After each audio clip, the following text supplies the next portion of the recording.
നമസ്കാരം. മഞ്ഞപ്ര വാർത്തകളിലേക്ക് സ്വാഗതം. ഞാൻ ടിറ്റോ കോലഞ്ചേരി. മഞ്ഞപ്ര പൊയ്ത്തുരുത്ത് കൃഷി പാഠശാലയിൽ മുതിർന്നവരുടെ കൂട്ടായ്മയായ സ്നേഹസംഗമം മുതിർന്നവർക്കൊപ്പം ഒരു ദിനം എന്ന പരിപാടിയുടെ 6ാം പതിപ്പ് സംഘടിപ്പിക്കപ്പെട്ടു.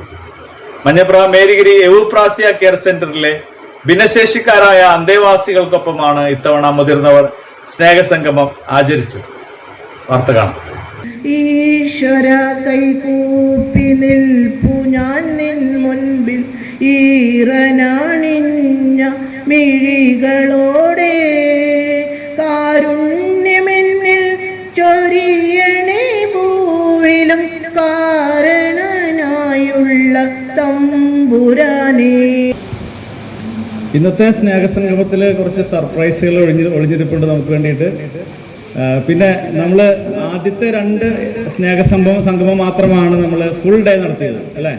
അപ്പോൾ അതിനുശേഷം നമ്മൾ ചെലവ് ചുരുക്കുന്നതിൻ്റെ ഭാഗമായിട്ട് കൂടിയിട്ടാണ് നമ്മൾ വൈകുന്നേരത്തേക്ക് മാറ്റിയത്. പിന്നെ പകല് പലർക്കും അസൗകര്യങ്ങളും ഉണ്ടായിരുന്നു.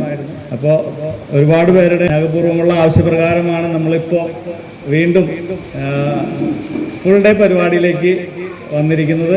അതിൻ്റെ പിന്നിലും ഒരു രഹസ്യം ഒളിഞ്ഞിരിപ്പുണ്ട്, നമുക്കത് വെളിപ്പെടുത്താം. അപ്പോൾ ഇന്നത്തെ പ്രധാന ഹൈലൈറ്റ് നമുക്കൊരു മേരിഗിരിയിലെ ഒരു ആതുരാലയം ഉള്ളതായിട്ട് എല്ലാവർക്കും അറിയാലോ. എവുപ്രാസ്യ കെയർ സെന്റർ എന്ന് പറഞ്ഞിട്ടുള്ള ഒരു സ്ഥാപനമുണ്ട്. അവിടുത്തെ അന്തേവാസികൾ നമ്മളോടൊപ്പം ചേരുന്നുണ്ട് കുറച്ച് കഴിയുമ്പോൾ. അപ്പോൾ അവരോടൊപ്പം ഉള്ള കുറച്ച് നിമിഷങ്ങളാണ് ഇന്നത്തെ പ്രധാന ഹൈലൈറ്റ്. അതോടൊപ്പം 1-2 വെഡിങ് ആനിവേഴ്സറികളും ബർത്ത്ഡേകളും ഒക്കെ ഇതിനകത്ത് ഒളിഞ്ഞിരിപ്പുണ്ട്. അപ്പോൾ അത് നമുക്ക് പിന്നീട് വെളിപ്പെടുത്താം. നമ്മൾ പലർക്കും പലതും ഉണ്ട്, എല്ലാം ഉണ്ട്. പക്ഷെ വല്ലപ്പോഴെങ്കിലും ഒരു മനസ്സ് തുറക്കാൻ, മനസ്സിനൊരു സന്തോഷം തരാൻ, പഴയ കാലത്തെ പോലെ നീ കൂടെ ഉണ്ടക്കണ്ണ, നീ കൂടി കള്ളി എന്നൊക്കെ വിളിക്കാനൊരു വേദി ഉണ്ടാകും. പോട്ടെ, വെള്ളവും മഴയല്ലേ കേരളത്തെ ദൈവത്തിൻ്റെ നാടാക്കിയത്. ഈ വെള്ളം പോട്ടെ. അപ്പോൾ ഞാനിപ്പോൾ ഓരോ മീറ്റിംഗ് കഴിയുമ്പോഴും എൻ്റെ മനസ്സിന് സന്തോഷം പറയട്ടെ, ഈ പൊയ്ത്തുരുത്തിന് ഇത്രയും ഭാഗ്യം അവിടെ കിട്ടി. മഞ്ഞപ്പുറയിൽ ഒരു സ്ഥലത്തുമില്ലാത്ത ഒരു സ്നേഹ കൂട്ടായ്മ. സംശയമുണ്ടോ? അതൊരു അവസരം എനിക്ക് തരാൻ പറ്റിയതിൽ നിങ്ങളോടും ദൈവത്തോടും ഞാൻ നന്ദി പറയുകയാണ്. പരസ്പരം നമ്മുടെ ജീവിതത്തിൻ്റെ ഭാരങ്ങളെല്ലാം ഇറക്കി വെച്ച് ഒരു ദിവസം ഇപ്പോൾ ഞാൻ ഉറപ്പായിട്ട് പറയും, നിങ്ങളോടൊന്ന് പോകുന്നവരെ നിങ്ങളുടെ ജീവിതത്തിൽ ഒരു പ്രശ്നവും നിങ്ങളെ അലട്ടില്ല. എന്തെങ്കിലുമൊക്കെ തമാശയും കളിയും ചിരിയും ഒക്കെ ആയിട്ട്. അപ്പോൾ ഇങ്ങനെ ഒരു വേദി ഒരുക്കാൻ എത്ര ചെലവ് വന്നാലും, കഴിഞ്ഞ പ്രാവശ്യം നിങ്ങൾ വന്നാലൊന്നും വ്യത്യാസമില്ല, ഇവിടെ ഇല്ലേ, ഈ സ്റ്റേജിലൊക്കെ വ്യത്യാസമില്ല. അടുത്ത പ്രാവശ്യം വരുമ്പോൾ ഇങ്ങനെയല്ല, പിന്നത്തെ പ്രാവശ്യം വരുമ്പോൾ അങ്ങനെയും അല്ല. അതൊക്കെ നിങ്ങളുടേതായ ഒരു മാനസികമായ സപ്പോർട്ട്. ഞാൻ സാമ്പത്തികമൊന്നും ചോദിക്കുന്നില്ല. അപ്പൊ അത് എനിക്ക് ചെയ്യാനുള്ള മനസ്സിന്റെ ബലം തരുന്നത് നിങ്ങളാണ്. 9-ാം തീയതിയാണ് ഞങ്ങൾ ബോട്ടിങ്ങിന് പോയത്. നല്ല മഴയുള്ള സമയത്തായിരുന്നു. എങ്കിലും എല്ലാവരും പറഞ്ഞു, ലിലി ചേച്ചി നമ്മൾ ഭക്ഷണം കൊണ്ടുപോയി എവിടെയെങ്കിലും ഇന്ന് കഴിച്ച് തിരിച്ചു പോരാം, നമുക്ക് ഇനി മുടക്കില്ല. ഒരു പ്രാവശ്യം ഞങ്ങൾ മുടക്കിയായിരുന്നു മഴ കാരണം. അങ്ങനെ എല്ലാവരും തന്നെ, കാരണം എൻ്റെ ടീച്ചറും പറഞ്ഞു നമുക്ക് അങ്ങനെ പോകാമെന്ന് പറഞ്ഞു. എന്നാൽ അങ്ങനെ ആയിക്കോട്ടെ എന്ന് ഓർത്തുകൊണ്ട് ഞങ്ങൾ പോയി. മെയ് 29-ാം തീയതി രാവിലെ 8 മണിക്ക് ഇവിടെ നിന്ന് ഇറങ്ങി. ഏകദേശം 8 മണിയോടുകൂടിയല്ലേ ഞാൻ പൊയ്ത്തുരുത്തിന്ന് വന്നു. ഇടയ്ക്ക് നമ്മൾ ഫുഡും കാര്യങ്ങളൊക്കെ കയറ്റി അങ്ങനെ പോയി. ഓൺ ദ വേ സാറിൻ്റെ കുറേ നമ്പറുകളൊക്കെ ഇറക്കിയായിരുന്നു. കടലും കായലും ചേരുന്ന ആ ഒരു അഴിമുഖം, ആ അഴിമുഖത്തേക്കോടുള്ള യാത്രയും ആ ആഴക്കടലും അതോടൊപ്പം തന്നെ കുറേ പാലങ്ങൾ, മാലിങ്കര പാലം, അങ്ങനെ പോയി ആ പെരിയാറും ചാലക്കുടിയും കൂടി ചേരുന്നൊരു സംഗമം ഉണ്ടായിരുന്നു. അതും കൂടി ചേർന്നപ്പോൾ അവിടെ ഒരു മനോഹരമായ ഒരു പാറ ആ കടലിൽ നിൽക്കുന്നു, മാളാപ്പാറ എന്ന് പറയുന്നൊരു പാറ. വളരെ മനോഹരമായ ഒരു കാഴ്ചയായിരുന്നു. ഞാനത് ഫോട്ടോ എടുത്തിട്ട് നിങ്ങൾക്ക് അത് ചേച്ചിയത് കണ്ടു കാണും. ഈ മാളപ്പാറ എന്ന് പറയുന്ന സ്ഥലം കണ്ടു കാണും. കാരണം ആ ഒരു ഭംഗിയാണ്. നല്ല കടലിൻ്റെ ഉള്ളിൽ കൂടെ ഇങ്ങനെ കയറി വന്ന് മല പോലെ നിൽക്കുന്ന ഒരു സ്ഥലമാണ്, കാണാൻ നല്ല ഭംഗി. പാലിയത്തച്ഛൻ താമസിക്കുന്ന സ്ഥലം, അവിടെ ഒരിക്കലും സ്ത്രീകൾക്ക് പ്രവേശനമില്ല. പക്ഷെ വേറൊരു സ്ത്രീകൾ മാത്രം താമസിക്കുന്ന ഒരു കൊട്ടാരമുണ്ട്, അവിടെ പുരുഷന്മാർക്ക് പ്രവേശനമില്ല. അപ്പം നമ്മൾ ആദ്യം തന്നെ പാലിയത്തച്ഛൻ്റെ താമസിക്കാൻ പറ്റില്ല. പുരുഷന്മാർക്ക് പ്രവേശനമുണ്ട്. അതായത് അവര് ആ സംബന്ധം, ആ കല്യാണമില്ല, സംബന്ധം വൈകുന്നേരം വന്ന് കാലത്ത് വെളുപ്പിനൊക്കെ പൊക്കോളണം.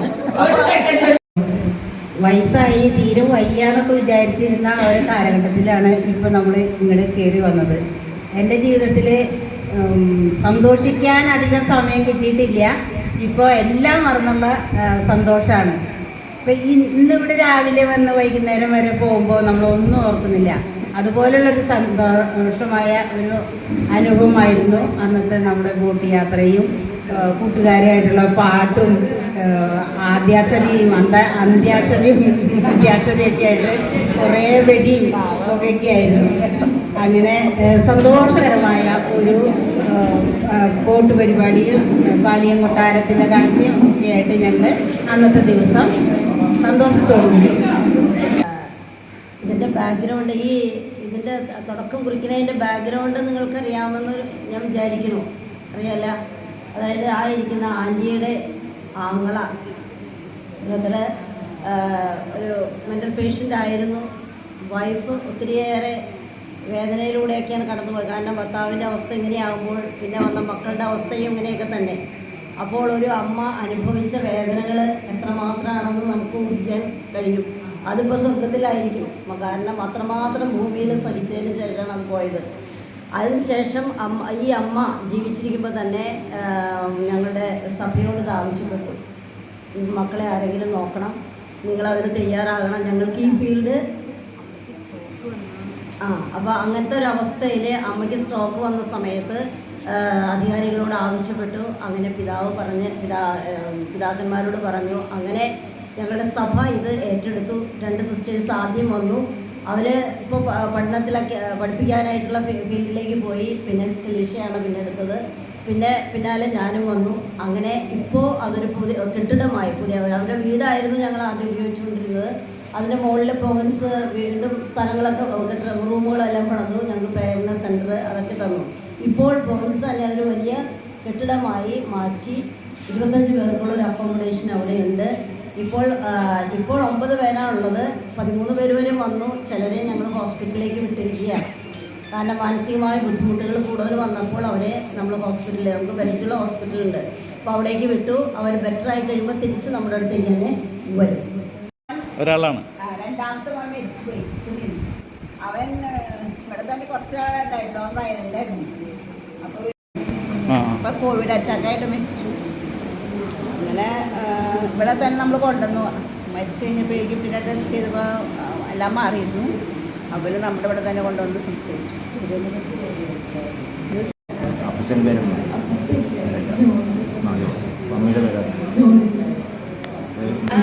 എന്റെ പ്രാർത്ഥന കേട്ടു, നീ എന്റെ മാനസം കണ്ടു, ഹൃദയത്തികൾ താരയിൽ വന്ന് ആഴലിൻ കൂലിരുൾ മാറ്റി, ഹൃദയത്തികൾ താരയിൽ വന്ന് ആഴലിൻ കൂലിരുൾ മാറ്റി, നീ എന്റെ പ്രാർത്ഥന കേട്ടു, നീ എന്റെ മാനസം കണ്ടു.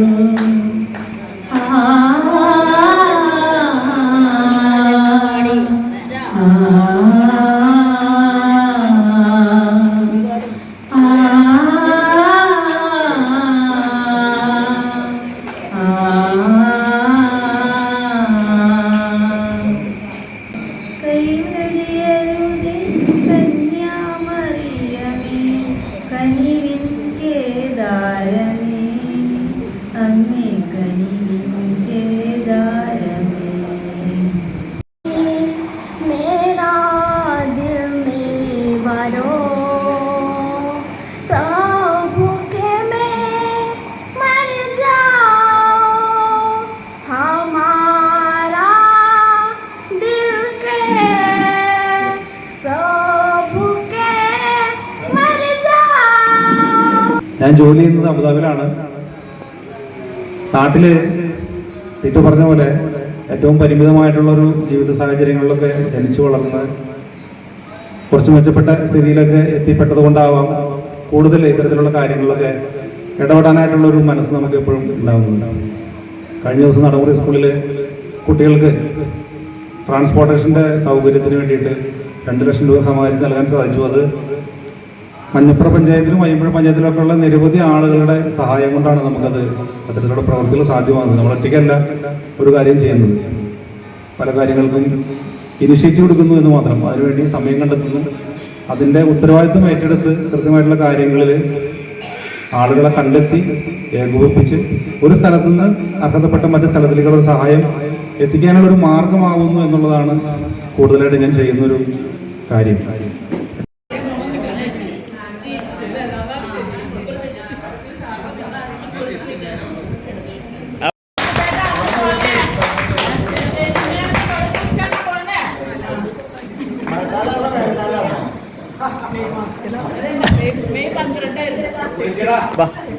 തോളിലൊന്നും പിടിക്കുന്നേ അറിയിട്ടായിട്ടിന്റെ ചേച്ചി തോളിലൊന്നും പിടിക്കുന്നേ.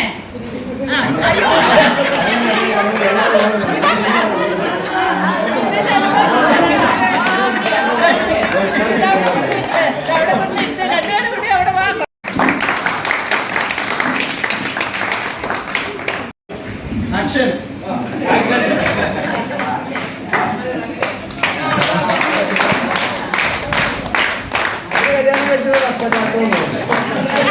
നല്ല പ്രാക്ടീസ് ഉണ്ട്. കൈയടിക്കാം.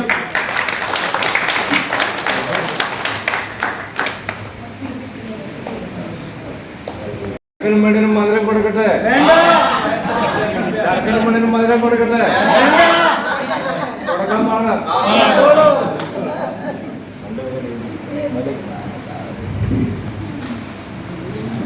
ഞങ്ങൾ മൂക്കുത്തി വെച്ച് തരും. മധുരം കൊടുക്കട്ടെ. സംഭവിച്ചു കഴിഞ്ഞു.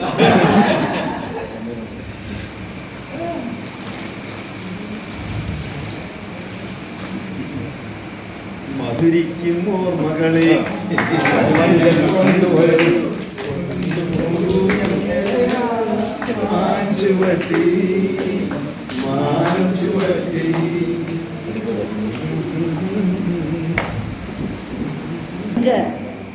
ഈ ജൂബിലിയുടെ വിവാഹ വാർഷികത്തിൻ്റെ നിറവിലായിരിക്കുന്ന 50 വർഷവും 42 വർഷവും എന്നൊക്കെ പറയുന്നത് വലിയൊരു അനുഗ്രഹമാണ്. അപ്പോൾ ഇത്രയും വർഷത്തിൻ്റെ നിറവിൽ നിൽക്കുന്ന നിങ്ങൾക്ക് ആദ്യമായി തന്നെ എൻ്റെ ഹൃദയം നിറഞ്ഞ അഭിനന്ദനങ്ങളും ആശംസകളും നേരുകയാണ്. ഇനി ദൈവം വലിയ കൃപയാണ് നിങ്ങൾക്ക് നൽകിയിരിക്കുന്നത്. രണ്ട് കൂട്ടർക്കും ഒരുമിച്ച് ഇത്രയും വർഷം ജീവിക്കാനുള്ള വലിയ ഭാഗ്യമാണ് ദൈവം നൽകിയിരിക്കുന്നത്. എത്രയോ പേരുടെയാണ് മിനിറ്റ് കൊണ്ടൊക്കെ കടന്നു പോയിട്ടുള്ളത്. അത് വെച്ച് നോക്കുമ്പോൾ ദൈവം വലിയ കൃപയാണ് നിങ്ങളുടെ ജീവിതത്തിലേക്ക് നൽകിയിരിക്കുന്നത്. സുഖത്തിലും സന്തോഷത്തിലും ദുഃഖത്തിലും അരിഷ്ടതയിലും ഒക്കെ എല്ലാം ഒരുമിച്ച് വിട്ടുപോകാതെ ഇന്ന് നമുക്ക് ഡിവോഴ്സിൻ്റെയൊക്കെ കാലഘട്ടമാണ്. ആ കാലഘട്ടത്തിലായിരിക്കുന്നത് നമുക്ക് സന്തോഷിക്കാം. ഈ പ്രശ്നങ്ങളും ബുദ്ധിമുട്ടുകളും ഒക്കെ ഇല്ലാതെ ഒരു ജീവിതവും ഇല്ല. എല്ലാ ജീവിതത്തിലും ബുദ്ധിമുട്ടുകളും ക്ലേശങ്ങളും ഒക്കെ ഉണ്ട്. ഇതിനെല്ലാം തരണം ചെയ്ത് സന്തോഷത്തോടെ രണ്ടുപേരും ഒരുമിച്ച് ജീവിക്കുന്നത് തന്നെ വലിയൊരു ഭാഗ്യമാണ്. ഇന്നത്തെ കാലഘട്ടം വെച്ച് നോക്കുമ്പോൾ വലിയ കൃപയാണ് ദൈവം നിങ്ങൾക്ക് നൽകിയിരിക്കുന്നത്. ദേവിയും കേട്ടില്ല എൻ്റെ ദൈവേ നീയതറിഞ്ഞില്ലേ, ദേവിയും കേട്ടില്ല എൻ്റെ ദൈവേ നീയതറിഞ്ഞില്ലേ, ഭരിച്ച നീളനെ ജപ്പറുണ്ടാക്കണേ വലിയ പദ്ധതി വന്നത്, ഭരിച്ച നീളനെ ജപ്പറുണ്ടാക്കണേ വലിയ പദ്ധതി വന്നത്, ദേവിയും കേട്ടില്ല എൻ്റെ ദൈവേ നീയതറിഞ്ഞില്ലേ, ഭരിച്ച നീളനെ ജപ്പറുണ്ടാക്കണേ വലിയ പദ്ധതി വന്നത്, കരടിക്കും വടക്ക് കിഴക്കൊരു 7 നാഴിക ദൂരത്ത് കാലക്കാട്ടും മലയിൽ കസുവണ്ടി തോട്ടത്തിനും വടക്ക്, ദേവിയും കേട്ടില്ല എന്നെ ദൈവേ നീയറിഞ്ഞില്ലേ, ഭരിച്ച നീളനെ ജപ്പറുണ്ടാക്കണേ വലിയ പദ്ധതി വന്നത്, കരടിക്കും വടക്ക് കിഴക്കൊരു 7 നാഴിക ദൂരത്ത് കാലക്കാട്ടും മലയിൽ കസുവണ്ടി തോട്ടത്തിനും വടക്ക്.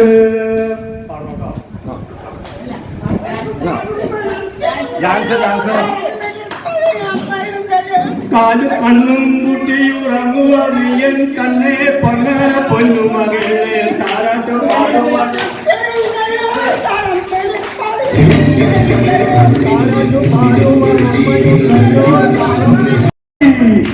ഹരിജാർ മലർ വെട്ടി വീരപ്പാവും നീന നീത ചാടി നരികെ ചെറു ചാമ വീരച്ചേ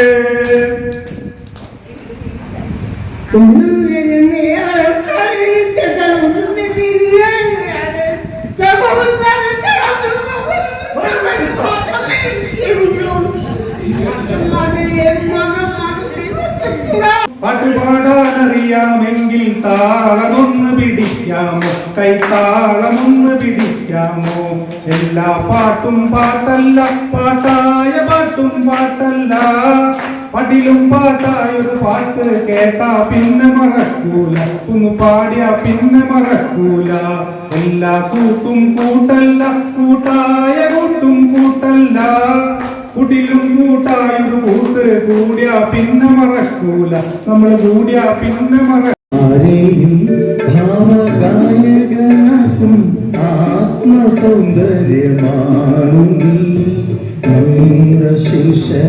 ശിശരളിപ്പുന്നിൽ തമ്ര നക്ഷത്ര കന്യകൾ ആരെയും ഭാവഗായകനാക്കും ആത്മസൗന്ദര്യമാണു നീ തമ്ര ശിശരളിപ്പുന്നിൽ തമ്ര നക്ഷത്ര കന്യകൾ ആരെയും ഭാവഗായകനാക്കും ആത്മസൗന്ദര്യമാണു നീ മാണിക്യ വീണയുമായൻ മനസ്സിന്റെ താമര പൂവിലുണർന്നവളെ ആടുകില്ലേ വീണമീട്ടുകില്ലേ നിന്റെ വേദന എന്നോട് ചൊല്ലുകില്ലേ ഒന്നും മിണ്ടുകില്ലേ ഇടഞ്ഞി പൂമണമുഴുകി വരുന്നു ഇന്ദ്രിയങ്ങളിലതു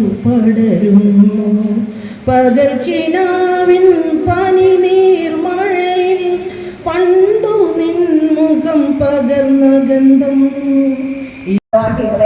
സംഘടനാംഗങ്ങളെ കോർഡിനേറ്റർ പിന്നെ ഭാരവാഹികളെ ആർക്കും എനിക്കറിയില്ല ഇഷ്ടമുണ്ടല്ലേ ജോസഫ് സാറ് എല്ലാവരും നല്ലൊരു ഭാരവാഹികളാണ്. അപ്പോൾ ഈ തിരക്കുള്ള ദിവസത്തിൽ ഞങ്ങൾക്ക് വളരെ തിരക്കുള്ള ദിവസമായിരുന്നു. പക്ഷേ നിങ്ങളുടെ ഈ ക്ഷണം സ്വീകരിച്ചുകൊണ്ട് വന്നപ്പോൾ സമയം എങ്ങനെ പോയെന്നറിയില്ല. എല്ലാം മറന്ന് ഈ ഒരു ഏതാനും മണിക്കൂറുകൾ ചെലവഴിക്കാനായിട്ട് സാധിച്ചു. വിഭവസമർത്ഥമായ സദ്യ ഞങ്ങൾക്കായിട്ട് നൽകി. എല്ലാവരും എല്ലാത്തിനും പങ്കുകൊണ്ട് സന്തോഷിച്ചു. അപ്പം എല്ലാവരുടെയും സന്തോഷത്തിൽ പങ്കുചേരാൻ സാധിച്ചിട്ട് ഒത്തിരിയേറെ സന്തോഷമുണ്ട്.